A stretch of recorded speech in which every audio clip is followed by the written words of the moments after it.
Okay. Good evening, good morning, and good afternoon sa ibang bansa o saan man sulok tayo ng ating mundo. So ang pupuntuhan ko ngayon, yung nakakatawang Senate hearing. Nakakatawa yung Senate hearing ngayon na ginanap patungkol sa PDEA link. Hindi ko malaman kung saan ako magsisimula dahil magulo rin yung investigation Magulo? Hindi ko. Ang daming magagaling na mga investigator, abogado, ano pa mang experience, ang dami. Kung ikaw wala ka rin alam sa investigasyon, malito ka Pero dahil nga sa karanasan, sabi nga ni General Santiago, pwede na nga ako maging abogado sabi niya Dahil sa lawak ng kanyang karanasan. So, ito na yun. So, saan nga ako magsimula? Di pa ang investigation ay focus sa PDEA link. Yung purpose ng investigation para magkaroon ng batas ng top secret na mga information ay hindi dapat lalabas. Yun yung subject para makagawa sila ng legislation na batas sa ganong bagay na hindi dapat lumabas, mag-leak information.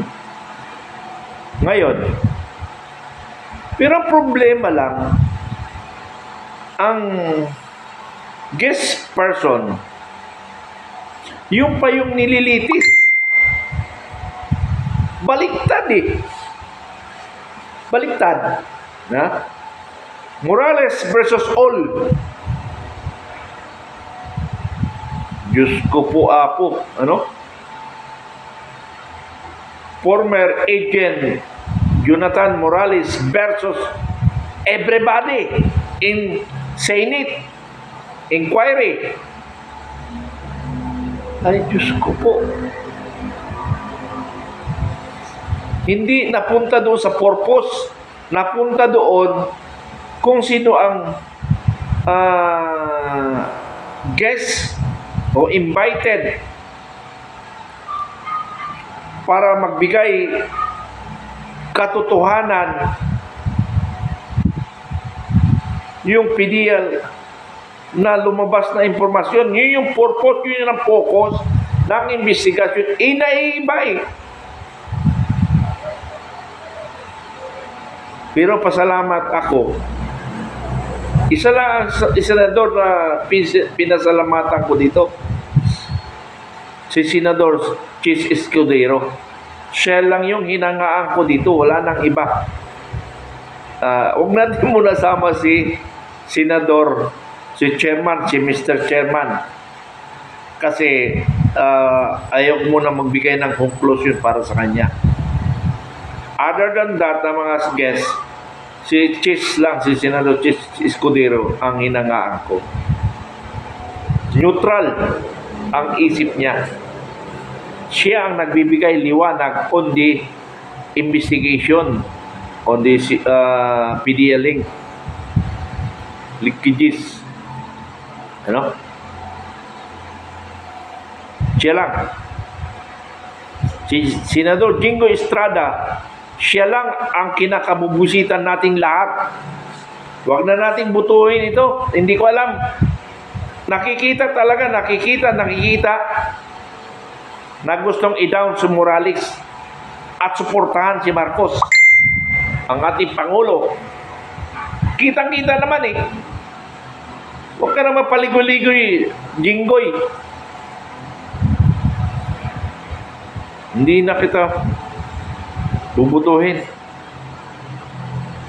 at ikampanya pa kita na hindi ka bubutuin. Yun, hindi lang ikaw. Anong saysay naman yung isang buto mo? Dapat ikampanya natin na hindi na siya butuin si Senador Estrada na isang convicted. May gana pang magsalita doon, inulit niya pa. Ay, Diyos ko. Yung ibang senador, hindi na magsalita. Wala akong nakita maganda. Ha? Si Senador Rubin Padilla, wala na may pasok eh. Wala nang alam eh. Pati rin si Senador Bongo, wala rin. Iba yung topic niya. Para nagpakita lang doon. Para nagpakita na neutral. Ha? Neutral. Nagpakita rin siya neutral si Bongo. Pero alam ko rin kasi kaya naging neutral. And this is my opinion. Huwag ka na magpalata sa isip ni Senador Bongo. Hindi na ako magsalita, hindi na ako palata. Alam ko naman maging decision dito eh. At nakikita ko naman ang katotohanan eh. So, hindi na lang siya nagdagdag kasi wala rin siya may dagdag. Wala rin siya may dagdag eh. Wala rin siya alam sa investigation eh. So, pero si Atty. Ochoa, si Atty. Ochoa,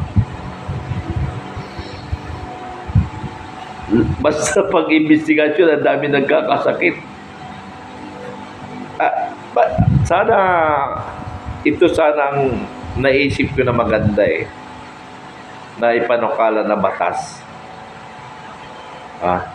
Yung ipanukala na batas na dapat maging konkreto ang yung reason na kung bakit para mabigyan na siya ng medical certificate nilagay COVID, di mamamatay na si Ochoa, kasama na siya sa hindi na maimbestigahan kasi patay na eh, di ba? Lahat ng lumilitaw doon, yung dapat magsabi ng totoo, patay na eh. Masasama na si Atty. Ochoa dito, mamamatay na kasi may COVID siya eh. Nakakatawa na lang ito, investigasyon. No? Pag na mayroon na imbestigahan, takbo ka agad sa doktor. Ito ng mga doktor. Ito ay papel ng doktor, yung doktor at saka abogado. Kaya kasi Atty. Porton, si Atty. Porton, yung asawa niya, doktor, parang specialist sa mga medical legal, So, ibig sabihin, nagko-connive yung dalawa.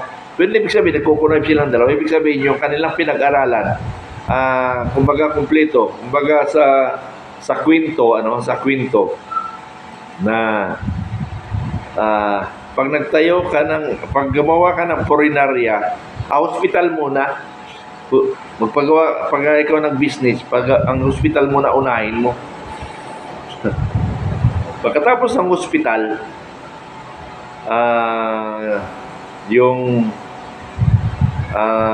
purinarya, after purinarya, yung anong tawag nito? Insurance, lifetime insurance, insurance. So, yan. Then after insurance, memorial park. Okay, from hospital, purinarya, insurance, after insurance, purinarya, insurance, pari pa pala. Kailangan may pari, taga-bendisyon, bago memorial park, So, kumpleto. Pag nagtayo ka ng business, parang gano'n yung nangyayari sa mga doktor, ang lawyer saka doktor, nagkasama. Paano yung pari? Anong papel na naman sa investigation yung pari? Ang papel ng pare siguro, bibindisyon na niya na sana magsasabi ng katotohanan ang investigasyong ito o lumitaw ang katotohanan sa investigasyon na ito. So, yun ang papel ng pare. Ano? So, na-discuss lang natin ito tungkol kay Dr. Awatay kay Atty. Chua. May COVID, so masasama na siya doon sa mga namatay na hindi na pwedeng tanungin kasi patay na. Okay rin yung inalipay ni Atty. Chua, no?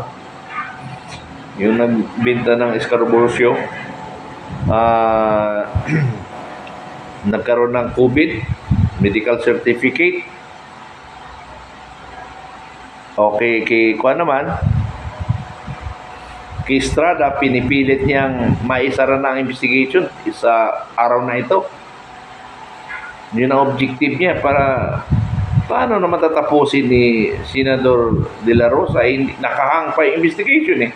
Paano tatapusin yun? Dinansit yung investigation kung isasara ngayon. Wala nga nakuha ganong concrete na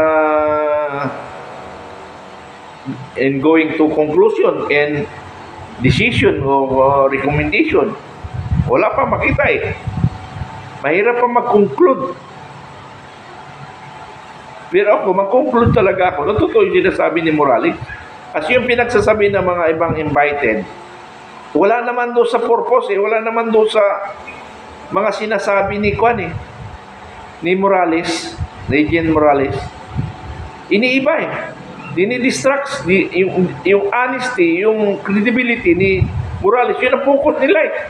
Hindi naman yun ang focus of investigation. Sana si Senador De La Rosa, although alam ko naman, nag-EP nga ng PNP, ba alam mo hindi niya alam investigation, na sana ang focus nitong decision doon lang sa paglitaw ng information. At yung totoo ba yung information na yun? Yun lang ang basihan natin. Totoo ba ang informasyon? So doon yan i-conclude. Ngayon, kung totoo ang information, paano na ngayon yan? Pero hindi nga korte rin ang Senado eh. At least maliwanag sa kaisipan ng taong bayan na drug addict ang ating Pangulo. Yun lang yun. Pero hindi siya madesisyon na kasi hindi naman korte ang Senado eh. Okay. Sa drug testing, doon na umikot na how many minutes lang o seconds ay pwede malumabas na yung resulta. Kaya nga lang, sa cocaine lang yun. So ngayon lang nalaman, na-discuss doon sa drug test for driver and other, sa firearms, drug test. Dito lang natin nalaman ang drug test. Marami palang test kung ano i-request ng requesting party. Yun na request ni Presidente Marcos, yung cocaine. Negative nga siya. Paano kung siya bong? So another conclusion niya ni Senador De La Rosa kung ano yun. Ipagtagpi-tagpi niya yan. Ano? Ito naman, nakakatawa rin pala kay Senador Bongo. Ano? Yung nakakatawa kay Senador Bongo, sabi niya, pag bumalik ang droga, babalik naman ang criminality at saka corruption. Bakit? Alis na ba yung corruption? Hindi naman na. Walang nabago. Kahit sa panahon ni President Duterte, hindi man alis ang corruption na. Hindi na kaya ni Pangulong Duterte ang korupsyon. Pero may takot ang mga magnanakaw. Pero dito ngayon sa administration, wala nang takot. Kasi yun ang requirement, magnakaw ka para ibigay kanino man. Alam nyo na kung kanino ibibigay. So di ba walang pagnanakaw ngayon? Kasi may requirements ka eh. In every position, sa mga position na may collection body, halimbawa, BIR, Custom, LTO, basta mga agency na nangungulekta ng pera, malaki ang ibabalik mo sa nag-appoint sa iyo. Yun yun. Kaya nga malaya ang corruption ngayon. Ano? So, yan yung nakakabusit, ano? Pari nga lahat nabayaran na. Lahat eh. Sino ba pumabor kay Jonathan Morales?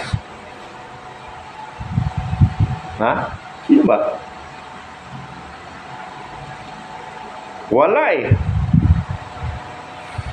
Walang pumabor kay Jonathan Morales kung hindi ako lang. Ay, ako lang ang nanonood kaya ako. Marami ang mga nasa labas na naniniwala kay Morales. Pero sa loob ng Senado, sa mga nagsalita, walang naniniwala kay Morales. Why? Because baka kumalat na yung pera. Ha? Or talagang ganun talagang mentality, ganun talagang karakter ni Morales. Pero hindi naman yung topic, yung karakter ni Morales. Ang topic, totoo ba yung information? Yun ang topic eh.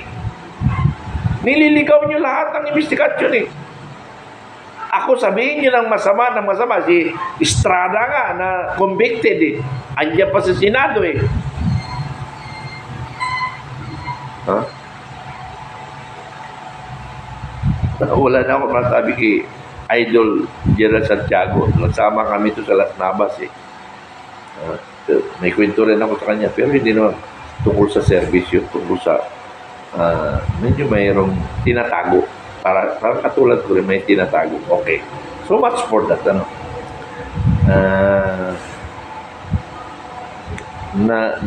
Nakukuha lang ako, nabubuisit lang ako sa investigasyon. Ano? Nakakabuisit lang talaga investigasyon ngayon. Kapag talaga sabi nga ni Captain Dado, isara na lang yung Senado. Wala rin silbi. Saka huwag nang imbestiga. Sana magbago ang panahon. Revolution or hunta kasi marami tayong baguhin na sistema sa Pilipinas. Ano? Marami tayong baguhin. Hoy, PGMC, kamusta ka na? Naibigay mo na ba lahat yung 4.9 billion? Mayroon pa tumatawag sa akin. Pero although alam ko marami na nagbibigay kasi kukunti na lang yung makulit sa akin. Ang sagot ko sa hindi naman ako PGMC para tanungin nyo ako. Bigyan nyo ako information na yung hindi ginagawa ng PGMC, yun ang gusto kong malaman. Hindi tanungin nyo ako, hindi naman ako PGMC. Tumawag kayo sa PGMC at para pag mali naman yung sagot nila, yun ang itawag mo sa akin. Itawag nyo sa akin. Ano? Pero nakakaramdam ako, dandahan na lang nirelease kasi kunti na lang yung mga nagreklamo sa akin. Pangalawa, marami na rin nagtatago sa akin. Bakit nagtatago sa akin? Sir, magpapadala ako sa iyo ng alimango. Fresh Mindanao pa. Ha? Ang dami nangako sa akin. Hanggang ngayon pa ako. Tapos pagka binibira ako sa social media, wala man na nagtatanggol sa akin. Kaya nagsasawa na rin ako eh. Ako ang humaharap sa problema. Ako ang humaharap sa delikadong buhay. Ako ang gumagastos rin. Ha? Ko, ako. Kaya nagpahinga muna ako. Pero hindi ibig sabihin, nagpahinga ako, hihinto na ako. Hindi. Nagpahinga lang ako. Nag-observe lang ako. Dahil alam ko, sinisiraan nyo ako sa mga pensioner. Huwag kayong paniwalaan yung gonggong na mitra nyo.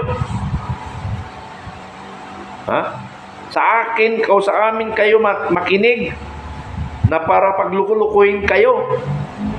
Ulitin ko nga yung salita, yung isang sundalo dyan nag-retire sa PGMC. Ang kwento sa akin, mas gusto nila sir, maraming namamatay. Bakit? Kasi para kunti na lang ang babayaran nila. Diyos ko. Nag-retire dyan yan ha? Tapos yung boss niya, commander ngayon, Lieutenant General yung boss niya eh. Ha? Kasama niya. Yung Lieutenant General niyo, nagagalit yun. Nagagalit siya sa PGMC. Lalo na yung mga retired sundalo na pinapagalitan ng 7 employee at sa ng enlisted pero oy, huwag niyong pagalitan yan. Nagpagod yan sa combat. Naghirap yan sa combat. Tayo, nandito lang tayo. O, yan ang tunay na Pilipino o sundalo. Ha? Sana yung Lieutenant General na yan makaposisyon sa tamang posisyon. Baka sakaling magbago ang EFP. Ano? Okay.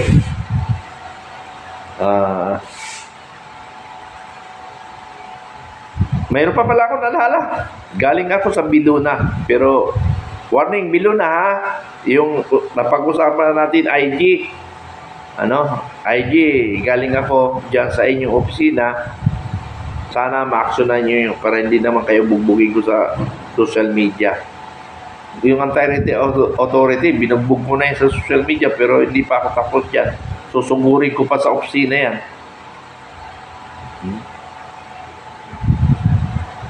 Tapos ano pa yan? Oh, tama.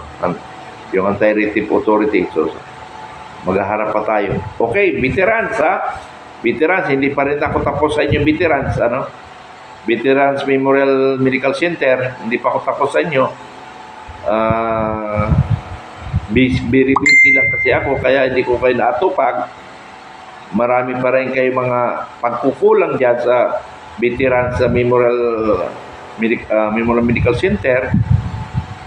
Pag ako may panahon, tingnan natin. So much for that. Na hearing kanina, ngayon ko lang natapos kasi huli ako nanonood kasi naging busy kanina umaga. So yung hearing katawa-tawa. Nakatawa-tawa. Iba ang napupuntahan ng mga tanong. Wala do sa specific na mga problema. Si Morales lang tinitira nila dun Puro Morales. Kawawa naman si Morales. Ang sagot, minsan, palaban na rin si Morales pag sumagot Ako ang guest ninyo dito. Ako ang, sa akin yung itatanong information. Ako na ngayon ang nililitis ninyo. Ay, Diyos ko. Katawa-tawa. Senate, sara na kayo. Sabi ni Captain Dado, isara na kayo. At ako ang bahala dyan sa mga drug lord. Di drug lord. Yung mga corrupt government official. Ako ang bahala sa inyo. Pag nagbago ang panahon, tingnan natin. Sabi na, hindi mahinto ang corruption. Tingnan natin. Kung hindi mahinto, sabi niya, mahirap lang mahinto ang corruption. Madali lang yan. Mayroon tayong death penalty sa mga corrupt official. Tapos yung mga nag-implement, totoong tao. Tingnan natin. Tingnan natin kung hindi natin kaya patinuin yung corruption na yan. And that is my initiative in Vanguard of Democracy, which is anti-corruption and anti-communism. Naipaliwanag ko na yan. Hindi ko na idagdag paliwanag uli yan. Pero although, my blog is my personal only. Hindi kasama ang blog dito ng Vanguard of Democracy. Na-discuss ko lang yun because I'm the founder and president of the Vanguard of Democracy. Sinabi ko lang yung kanyang objective. Pero hindi ko dinadala ang Vanguard of Democracy on my blog. Personal po ito. Maraming salamat at magandang gabi sa ating lahat. Oy, mayroon pala akong dagdag, nakalimutan ko. Ay, Diyos ko. Ito, singit ko na naman kasi ito yung pinakakuan ko. Monetize. Habang hindi pa lumalabas yung monetize ko, ito muna, New San Jose Builders Incorporation, marami itong kwanto. Mayroon sa Valenzuela, Monumento, Banbantarlac, sa House Inlet, sa Metro Manila Hills, sa Montalban, sa tatlong area sa EDSA, along EDSA, neighboring niya yung GMA, sa BGC, BGC, Makati, and Malate and Quiapo. Mayroon yan. I-text nyo lang ako, tawagan nyo ako. My number is 0956-1872-065. I repeat, 0956-1872-065. Ano? So, my account number is Segundo Junior. Segundo Junior Metran. Ang picture profile, kasama ko yung tatlo kong apo. Ano? Okay, maraming salamat. Thank you, thank you.